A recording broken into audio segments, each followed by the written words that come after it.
Letalno napravo, ki je v Sloveniji edinstvena, ne?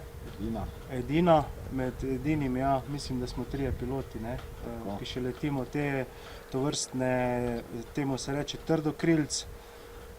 To je v bistvu naslednik jadralnega zmaja, v bistvu izboljšana verzija jadralnega zmaja.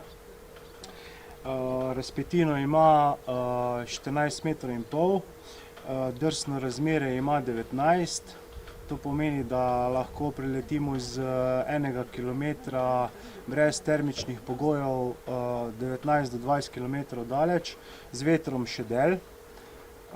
Upravlja se s pomočjo triangla, ki je gibljiv,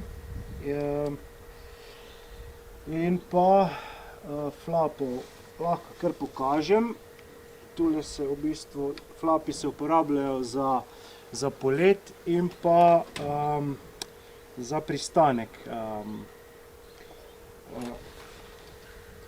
Flapi so v 3 stopnjah. Prva je poletna, pol za termiko je 2. stopnja, takole, in pa pristajalna stopnja. S flapi v bistvu jadralni zmaj leti počasneje in pa bolje stabilen v termičnih pogojih. Kaj bi še lahko dodal?